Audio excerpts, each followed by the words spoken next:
Greetings and various assorted salutations. Welcome to another lecture for U.S. history. Today we're looking at immigration during the American Industrial Revolution, so 1880s, 1890s, early 1900s, mainly pre-World War I. We're looking at kind of how America's growing immigrant population in this time period changed the face of America. To put it laconically, immigrants fueled America's factories, cities, and railroads, shaping both opportunity and tension in the late 19th and early 20th centuries. So let's dive in. We've got three main learning objectives for today. One, we're going to explain why immigrants came to the United States during the Industrial Revolution. Two, we're going to analyze some of the challenges and contributions of immigrant communities to industrial cities. And three, we're going to look at the social and political responses rising to rising immigration. So three things we're looking at mainly. Now there's a few terms worth noting. One of these is the Industrial Revolution. It's basically what we've been talking about the last few lectures. There's different aspects of it. Today we're looking at another human aspect of the Industrial Revolution in the United States of America. The immigrant, the worker, which leads us to the second term, immigrant. Simply defined, an immigrant is a person who moves to a new country permanently. Now, in light of various events and whatnot, there is some distinctions. There are legal, spelled with an L, legal immigrants and illegal immigrants. Legal immigrants are those who have, more or less, the best way of explaining it is they've filed their paperwork, they've gone through the due process of coming to a country in a way that is public and legally stated, and they're filing all their paperwork correctly. An illegal immigrant is someone who would enter a country perhaps in secret or not with full permission and procedures filed correctly or at all. That's the difference. We're mainly focusing in this course and in this unit on the immigrants who went through places like Ellis Island or Angel Island and came to the United States legally in the Industrial Revolution era. Now we'll go into more detail about these two factors here. We've got push factors and pull factors. When we're talking about push factors, we're talking about reasons why people leave their home country. And when we're talking about pull factors, is what pulls them to the country they ultimately choose to immigrate to. That's what that's referring to. But we'll get into more detail a few slides down. Ellis Island is another key term worth noting. Ellis Island is the main immigration processing center on the Atlantic Ocean. It's in New York Harbor, and that's where a lot of Europeans, on their way to the United States of America, they went through the Ellis Island Immigration Processing Center there. If you want to think of it E to E, Europeans to Ellis Island, that's a good way to remember it. Because on the other side of the United States is Angel Island. And Angel Island is the main immigration processing center for the Pacific Ocean. And usually the way I remember it, the way a lot of people remember it, is Asians through Angel Island. Europeans to Ellis Island, Asians through Angel Island. It's an easy way to remember it. A to A, E to E. Nativism is the term that comes up between those two. Nativism is an anti-immigrant sentiment where there was this idea of favoring basically people already in the United States who were deemed kind of this nebulous term of native-born Americans. They're kind of an interesting group from a historical perspective. They're kind of an odd group. Sometimes I use interesting in a way that indicates it's odd. The last term in here is melting pot. Now, melting pot is perhaps not the best term. It's a sociological term more so. But it's the idea that different cultures blend into another culture. Since this is a U.S. history class, I'm not going into much detail on that matter. How we can view melting pot is we have a bunch of people coming into the United States and they bring parts of their culture with them. And they adopt parts of American culture. And in the process of bringing in, adopting, it's kind of mixes together old, new, familiar, unfamiliar, and creates kind of something else. I frequently think of the melting pot analogy with food, but that's because I think I wrote this lecture before lunch. But anyways. Why come to America? Well, first we have to look at why were people pushed from their homelands. This is a push factor. Push factor is what push people to leave their homeland. There's a lot of reasons. Wars are a very common one. When we talk about European immigrants, many European immigrants sought to escape wars. From the fall of the Roman Empire until roughly 1945, there's often a war somewhere in Europe, and sometimes it's a big one. And many family members would go off to war, or their homes would be caught on the battlefields, and that was frustrating, that was dangerous, that was tragic. And so there's a fair number of people who came to America to try and escape those wars. Because the United States, other than really the War of 1812, really hadn't had a lot of fighting on American soil for the most part. And that held true even longer. There's a number of people that they immigrated and they managed to miss out on having their front yard destroyed by World War I or World War II, or both. Another thing that pushed a lot of people out of countries would have been religious persecution. Jews are one of the groups that's going to get persecuted a lot in Eastern Europe and Russia, for example. Many Jews were persecuted, and to escape, they left those lands. Particularly Jews were escaping from things like pogroms, where people would go after the Jewish neighborhood and do great damage, and it sometimes resulted in death and definitely vandalism at the very least. A very unpleasant thing to live through. And so that's why a number of people left. A number of people also left because maybe they were Protestant or maybe they were Catholic, and they wanted to practice their religion more freely in the New World, somewhere else. Famines were also another big one. Probably the biggest example that anyone's going to cite for American history is the Irish potato famine. The Irish potato famine was a huge, it was devastating to the Irish population, to the point that so many people left Ireland. There are more people of Irish descent in the United States than there are in the nation of Ireland. Another reason a lot of people left is political instability. There have been various revolutions throughout history. I know I'm mainly pointing out European examples, but like you have revolutions in 1848, you have the Russian Revolution of 1905, and there's a number of people who either they were on the losing side of the revolution and they needed to get out of there, or it's just too dangerous and they just needed to leave. And they didn't want to stick around for what the fallout of either losing the revolution or being caught up in a country recovering from one. When we go over to Asia, for example, there's a great deal of political instability in China and in this time period that we're studying. Here's a painting from a 1905 revolution, I believe in Russia. Now, okay, you're pushed out of your homeland. Now what? There's many places in the world you could go. There's, 100-some, 200-some countries out in the world. Why choose America over somewhere else? So what pulled people to America was things like job opportunities, factory work, working in mines, railroads. The United States of America was industrializing, and we needed tons of workers to gather resources, to assemble products, to distribute products. And immigrants in the 1800s filled a lot of these jobs. There were not enough Americans leaving the farm and coming to the city to fill these jobs, and so immigration was a way to kind of fill the gap.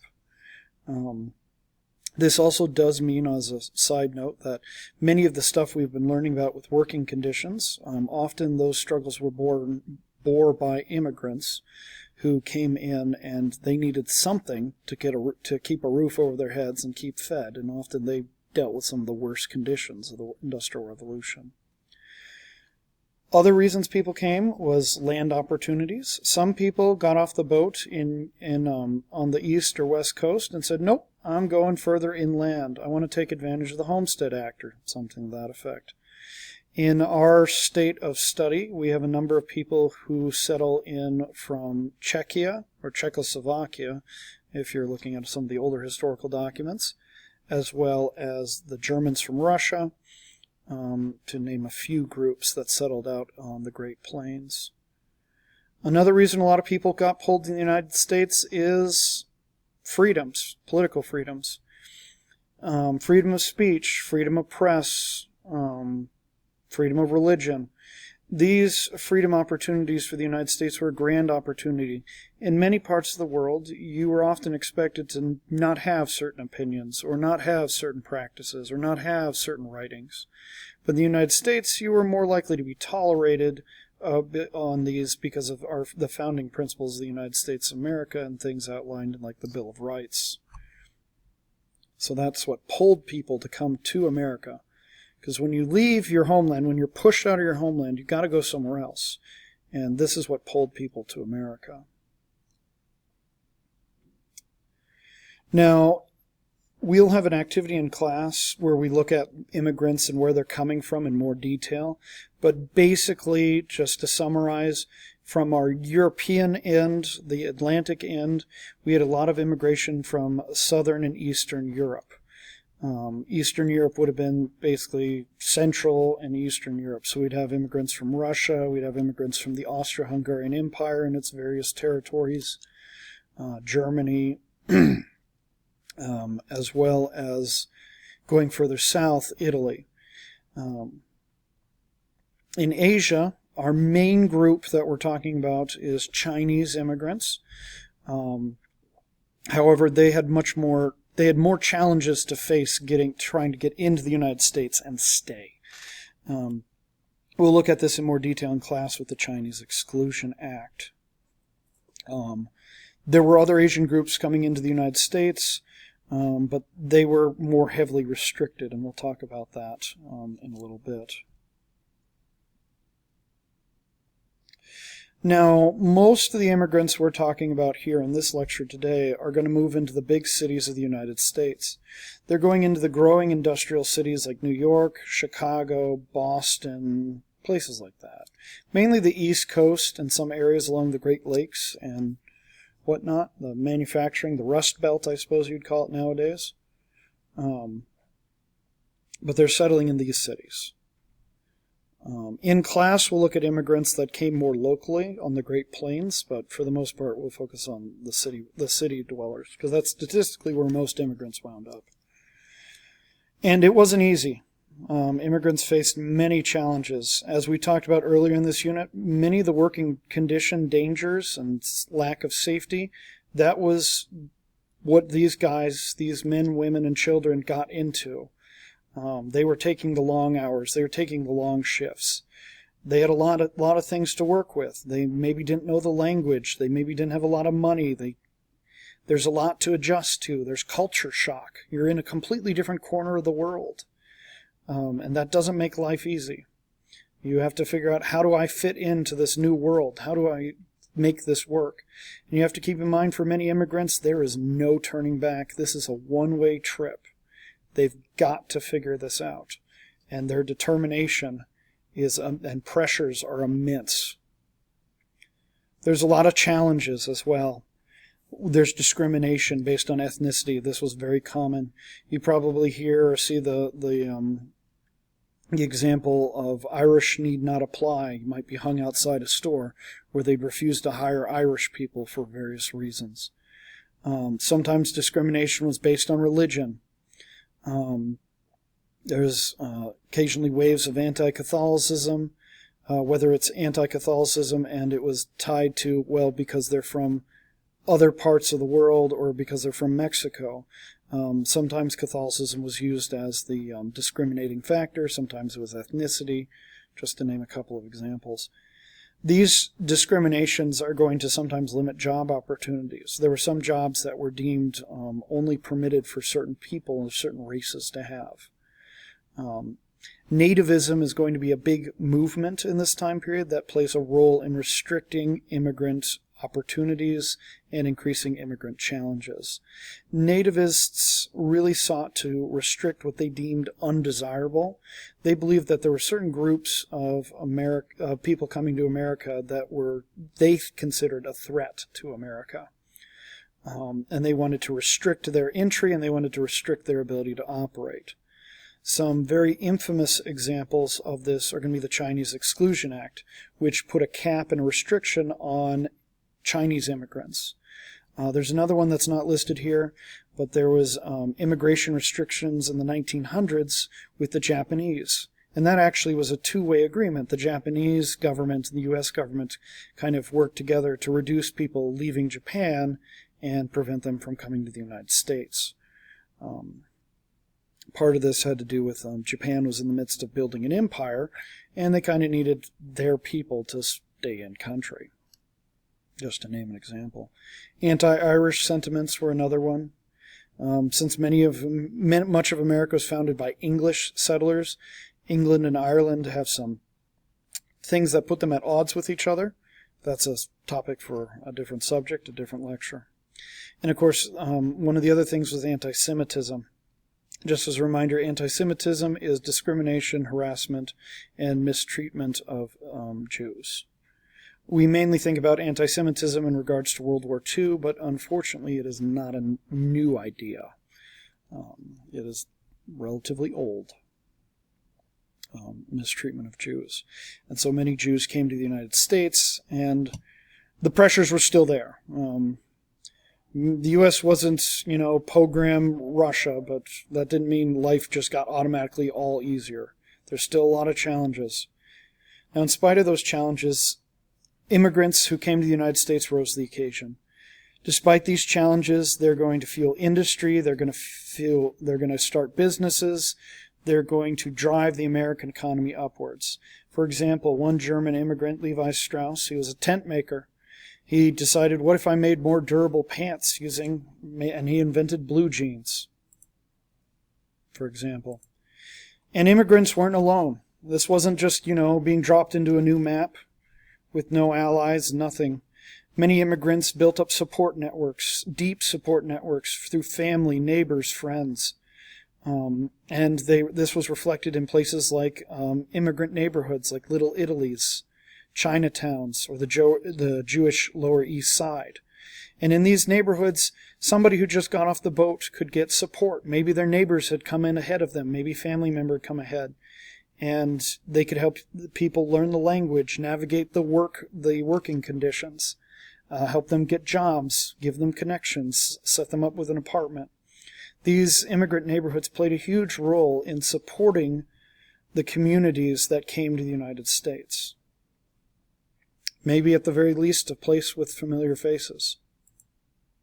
Here's some pictures of, I believe this is a Little Italy and a Chinatown. Now, these immigrants did not just come with nothing. They brought ideas, they brought dreams, they brought ambitions with them, and they'll contribute to American culture and society in very big ways. There are some things that we consider as American as apple pie, but they're new. They're products of the Industrial Revolution.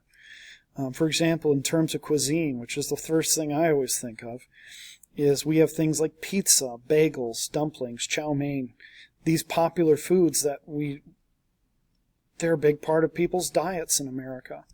The cuisine is a big one I like to point out because there's a number of immigrants who came to the United States and they wanted the familiar foods at home. But maybe they couldn't get the right combination of spices, maybe they were missing some ingredients.